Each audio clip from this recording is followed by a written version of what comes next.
Bonjour à tous. Aujourd'hui, nous allons donc voir qui est Dieu et comment il s'est révélé. Alors vous allez peut-être vous poser la question, comment peut-on connaître Dieu? Comment sait-on que Dieu existe? Alors il y a deux manières de savoir que Dieu existe. D'abord par notre intelligence. Mais on peut se poser des questions, mais cette connaissance est imparfaite.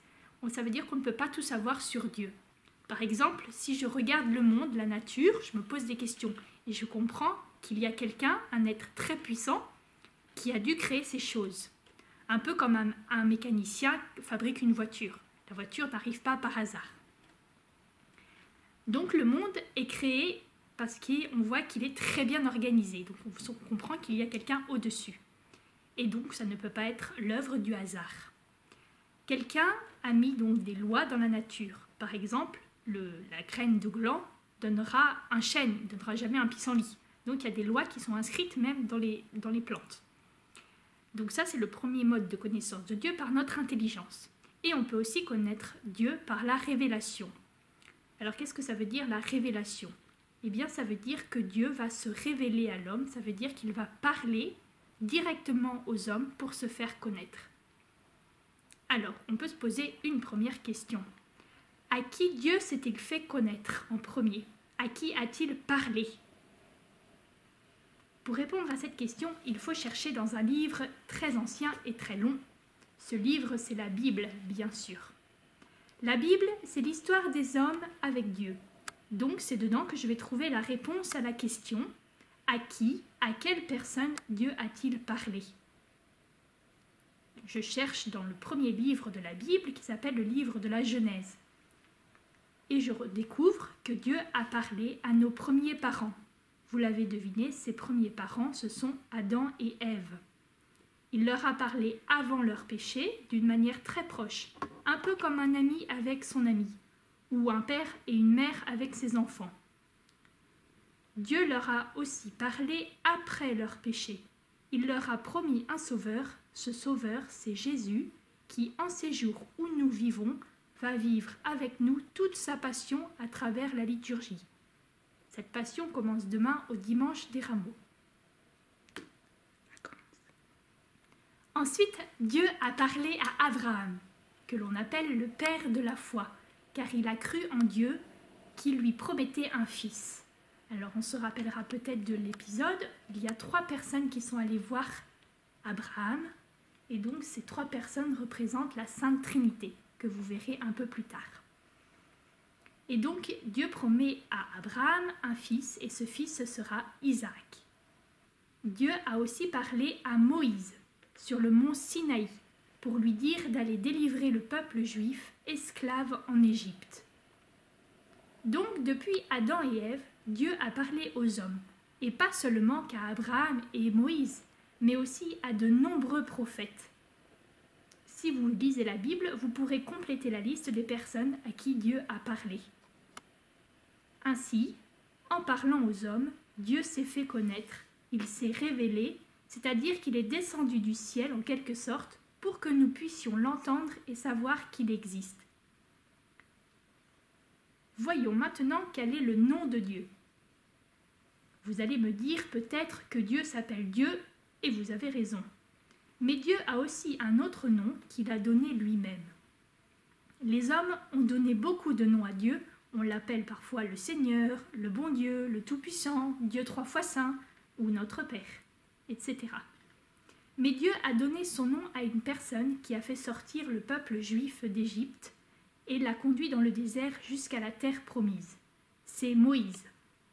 C'est à Moïse que Dieu a révélé son nom dans le buisson ardent qui brûlait, mais qui ne se consumait pas, qui n'était pas détruit par les flammes. Dieu a d'abord dit à Moïse « Je suis le Dieu de tes pères, le Dieu d'Abraham, le Dieu d'Isaac et le Dieu de Jacob. » Moïse dit alors à Dieu de lui donner un autre nom pour que le peuple juif croie que Moïse est bien envoyé de Dieu pour venir délivrer les Juifs. Dieu lui a répondu en hébreu « Yahvé », ce qui signifie en français « Je suis celui qui suis ». Alors, que signifie ce nom « Je suis celui qui suis » En hébreu, cela se dit Yahvé.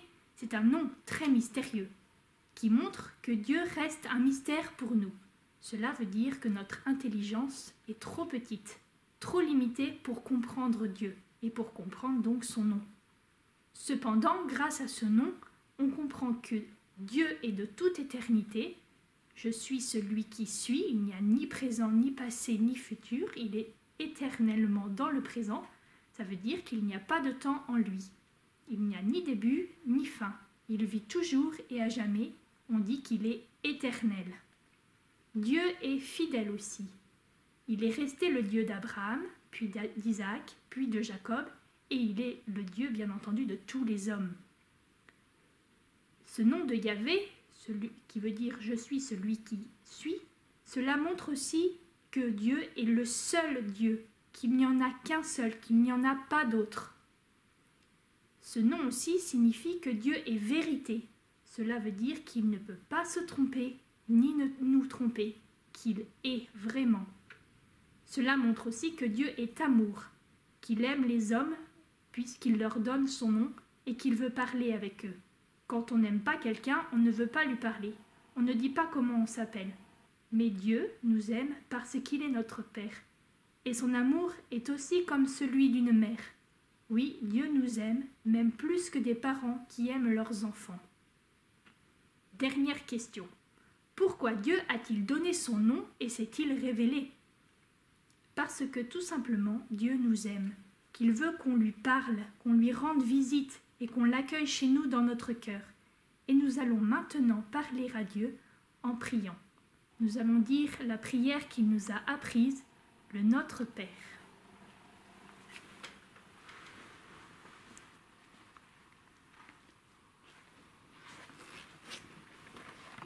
Au nom du Père et du Fils et du Saint-Esprit. Amen. Notre Père, qui es aux cieux, que ton nom soit sanctifié, que ton règne vienne, que ta volonté soit faite sur la terre comme au ciel. Donne-nous aujourd'hui notre pain de ce jour.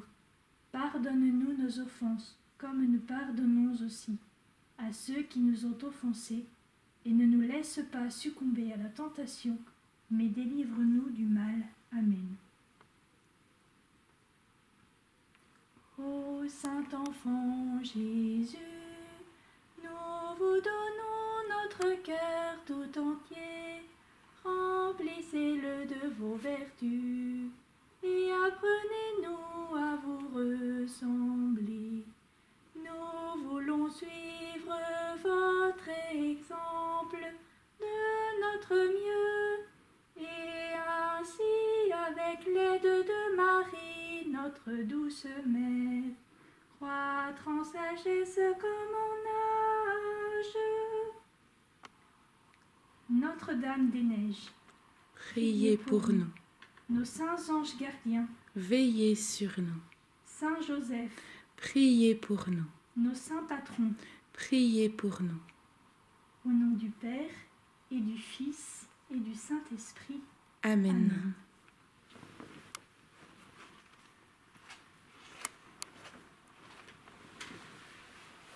Alors, cette petite vidéo ne se termine pas sans un petit travail, forcément. Alors, quelques pistes, petit travail pour les enfants. Recherchez des personnes à qui Dieu a parlé. Il y en a beaucoup, alors la liste risque d'être très longue. On peut chercher, si vous n'avez pas d'idée, dans la Bible et chez les saints. Recherchez aussi les noms que les hommes donnent à Dieu. Par exemple, on l'appelle Seigneur. J'en ai donné quelques-uns dans la vidéo, vous pouvez en trouver beaucoup d'autres. Pour les plus grands, peut-on voir Dieu? C'est une question à laquelle vous pourrez répondre en cherchant dans la Bible. Donc, à l'épisode de Moïse, par exemple, dans l'Ancien Testament, vous verrez ce qu'on dit si on peut voir Dieu. Et une autre question, Dieu s'est-il laissé voir? Alors, vous pourrez répondre à cette question en regardant aussi dans l'Ancien Testament, mais n'oubliez pas aussi le Nouveau Testament. Et voilà pour votre petit travail, si jamais vous n'avez pas d'idée pour travailler. Bon courage et à bientôt. Et demain, nous nous retrouvons pour découvrir une nouvelle apparition mariale. Et jeudi, nous continuerons l'approfondissement de la foi avec les anges.